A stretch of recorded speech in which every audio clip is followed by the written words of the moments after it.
병원에서 일하는 약사 보신 적 있으세요? 들어가는 거는 사실 정말 케이스가 다양해요. 어떤 약국, 어떤 병원, 어떤 조건, 피트 학점, 토익, 면접. 사실 피트 시험을 준비하는 동안 어떻게 공부하냐가 더 중요한 것 같습니다.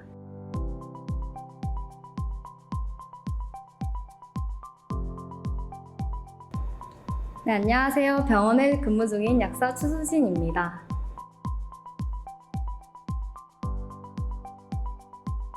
네, 일단 먼저 약사가 되려면 약학대학에 입학을 해서 4년간 공부를 하고 졸업을 한 후 국가고시 시험을 치게 됩니다.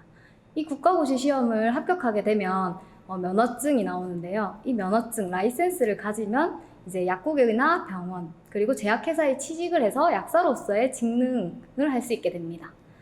최근에 약대 입시가 많이 변해서 한번 설명을 드리자면요. 전반적으로 크게 말씀을 드리면 2008년도 입시까지는 고등학교를 졸업하고 약대에 수능과 수시로 입학을 하게 되었습니다.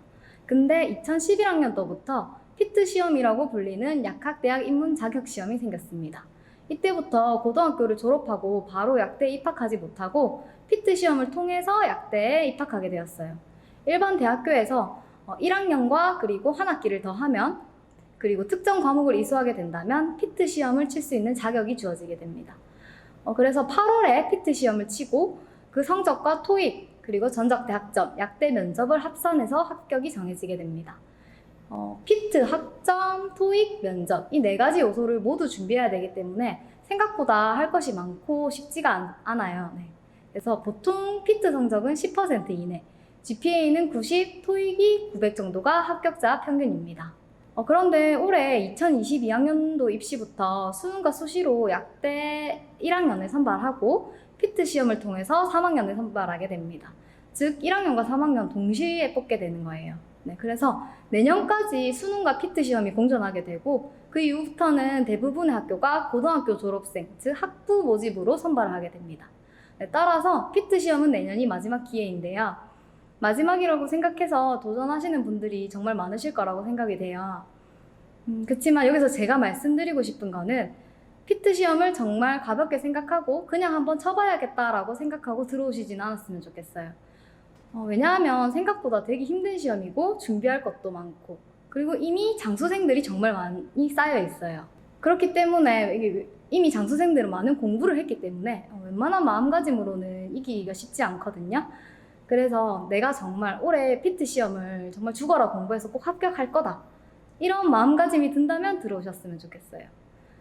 네, 왜냐면 내년이 마지막이기 때문에 1년 공부했다가 안 되면 그 1년이라는 시간을 약간 버리게 되는 그런 느낌이기 때문에 네, 정말 제대로 내가 공부할 수 있고 네, 마음가짐이 든다면 들어오셨으면 좋겠습니다. 네, 그리고 피트 시험에 대해서 간단히 설명을 드리자면요. 화학, 유기화학, 물리, 생물 네 가지 과목으로 이루어져 있습니다.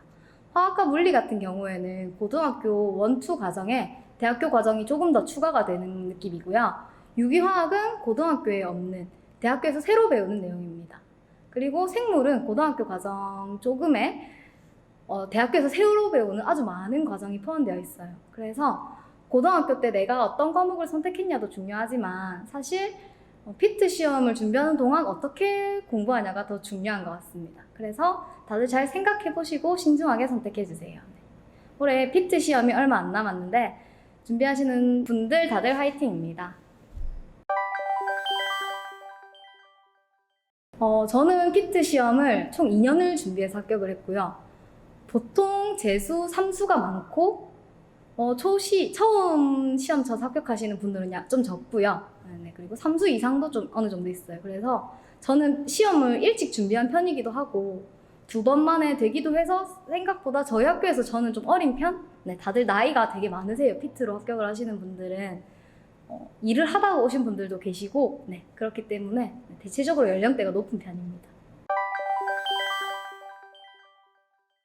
피트 시험을 준비하면서 어려웠던 점은 이게 아무래도 20대에 준비하는 시험이다 보니까 다른 친구들은 놀고 취직도 하고 돈도 버는데 나는 이제 계속 공부를 하고 있고 네, 쓸쓸하게 이제 그런 것들이 제일 힘들지 않았냐. 그리고 고등학교 때는 계속 같이 공부를 하면서 공부밖에 몰랐는데 피트 시험은 20대 놀아보고 다시 공부를 하려니까 네, 그것이 좀 어려웠던 것 같습니다. 일단 둘의 공통점은 의사의 처방에 의해서 조제를 한다는 것이 공통점이고요.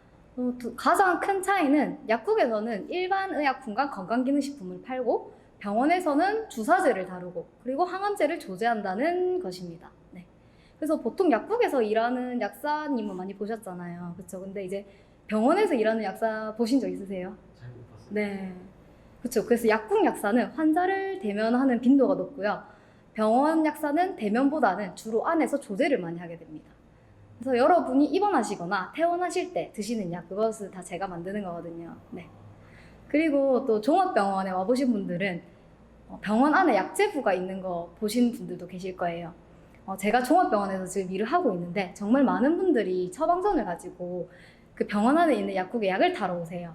네, 근데 병원 안에 있는 약국은 특수한 경우, 예를 들어 장애 등급이 있거나 국가유공자, 그리고 특정 감염병에 걸린 경우, 아니면 정신과 진료를 받았을 때 등 이러한 특수한 경우에만 병원 안에서 약을 타실 수가 있어요. 네. 그래서 보통의 일반인 분들은 처방전을 들고 병원 밖에 약국에 가서 약을 타시면 되세요. 그리고 저희는 바카스나 감기약 같은 일반 약을 팔지 않거든요. 네, 그래서 들어와 보시면 아시겠지만 정말 안 팔 것 같이 생겼어요. 네, 아무것도 없거든요, 안에. 그치만 오셔서 바카스 주세요 하시는 분들이 계세요. 네. 그래서 병원 안의 약국은 의사의 처방에 의해서만 약을 드릴 수 있습니다. 들어가는 거는 사실 정말 케이스가 다양해요. 어떤 약국, 어떤 병원, 어떤 조건. 병원은 정말 다양하기 때문에 좀 상급 병원, 대학병원이라든지 이런 곳은 조금 학점도 보고 면접도 보고 들어가기가 힘들고요. 왜냐면 사실 아직 약사가 조금 부족한 편이거든요. 그래서 그런 병원들은 조금 가기 힘들지만 상대적으로 조금 작은 병원들이라든지 시골에 있는 병원, 이런 병원들은 약사가 아직 부족하기 때문에 지원을 하면 네, 대부분 들어가실 수 있어요.